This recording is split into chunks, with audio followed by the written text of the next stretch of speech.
দুর্গাপূজার বিষাদের সুর কাটতে না কাটতেই আবারও উৎসবের আমেজ মেখলিগঞ্জের রানীরহাটে। প্রাচীনতম ঐতিহ্য মেনে মহা সমারোহে শুরু হয়েছে রানীরহাটের ভান্ডানী পুজো ও মেলা। এবছর এই পুজো ৩১৭তম বর্ষে পদার্পণ করল। মূলত একাদশীর দিন থেকেই এই পুজো শুরু হয় এবং পুজোকে কেন্দ্র করে বসে সপ্তাহব্যাপী বিরাট মেলা। রাজবংশে অধ্যুষিত এলাকায় ভান্ডানী দেবী পূজিতা হন এক বিশেষ রূপে। মা এখানে দ্বিভুজা নিরস্ত্র ব্যাঘ্র বাহিনী, তার এক পাশে দেবী লক্ষ্মী এবং অন্য পাশে দেবী সরস্বতী বিরাজমান। স্থানীয় রাজবংশী সমাজে ইনি শস্যের দেবী বা ভান্ডারের দেবী নামেই পরিচিত। অনেকে আবার তাকে বনদুর্গা বলেও অভিহিত করেন। এই পুজোর উৎপত্তির সঙ্গে জড়িয়ে আছে এক আকর্ষণীয় লোককথা। প্রচলিত আছে, দশমী তিথিতে মা দুর্গা সপরিবারে কৈলাসে ফেরার পথে পথ হারিয়ে ফেলেন এবং একটি মেয়েরূপে বনের মধ্যে কান্না শুরু করেন। সেই সময় রাজবংশী সমাজের রাখাল এবং স্থানীয়রা তাকে উদ্ধার করে নিজেদের ঘরে নিয়ে আসেন। মানবরূপী দেবী তখন নিজেকে মেচিনি নামে পরিচয় দেন।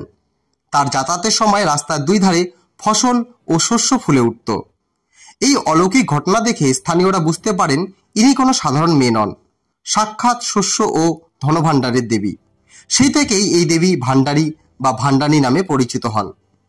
সপ্তাহব্যাপী মেলা উপলক্ষে দূর দূরান্ত থেকে ভক্ত ও দর্শনার্থীরা ভিড় জমাচ্ছেন রানীরহাটে।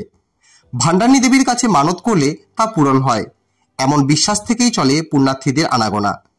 উৎসবের এই মরশুমে লোকনৃত্য, লোকগীতি ও বিভিন্ন ধরনের পসরায় মেলা প্রাঙ্গণ এখন জমজমাট।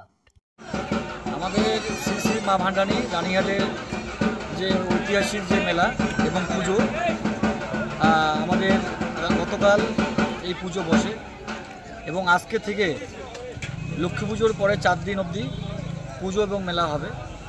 এই মেলায় শুধু মেখলিগঞ্জ নয়, পার্শ্ববর্তী বিভিন্ন জেলা থেকে, বিভিন্ন ব্লক থেকে প্রচুর মানুষের জনসমাগম প্রতি বছর হয়। দাদা, এটা কততম বর্ষ ভান্ডানী মেলা? আমাদের অ্যাকচুয়ালি এটা প্রায় 354 কি 55 হবে সম্ভবত। এটা কততম আপনাদের এই পুজো? 354 নাহলে 55 হয়তো হবে। বললাম যে দাদা, এবার এই মেলায় কি কি আয়োজন রয়েছে? এই মেলায় প্রতি বছর যা কিছু দোকানপাট থেকে শুরু করে বিভিন্নভাবে খেলনার জিনিস থেকে শুরু করে, নাগরদোলনা থেকে শুরু করে, খাওয়ার দোকান থেকে শুরু করে বিভিন্নভাবে সমস্ত স্তরের ছোট বড় বয়স্ক সমস্ত স্তরের সবার জন্য সব রকম ব্যবস্থা দোকানপাট থাকে। দাদা, প্রশাসনের দিক থেকে এটা কিভাবে দেখছেন? প্রশাসন যথেষ্ট তৎপর, প্রশাসন যথেষ্ট আমাদেরকে সহযোগিতা হাত বাড়িয়ে দিয়েছে। যথেষ্ট পরিমাণে প্রশাসন এই মেলায় এবং পুজোয় উপস্থিত থাকবে। ভক্তদের উদ্দেশ্যে কি বলবেন?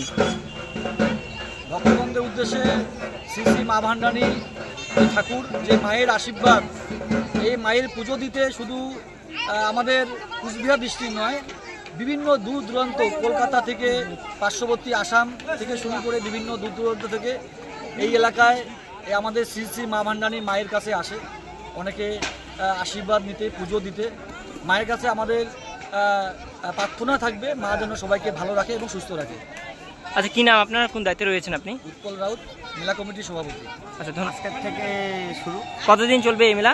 এই মেলা মোটামুটি 7 দিন চলবে। আচ্ছা, কি কি আয়োজন রয়েছে এই মেলায়? আয়োজন বলতে এই জায়গায় দোকান পাশান থাকবে, নাকরদোলা থাকবে। এটা কততম বর্ষে পা দিল এই ভান্ডানী মেলা?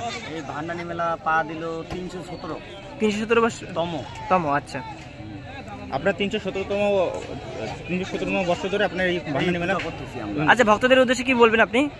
ভক্তদের বলবো ওদের মনোবাসনা ভালো হোক, অমুক হোক, আর কি বলবো এই জায়গায়।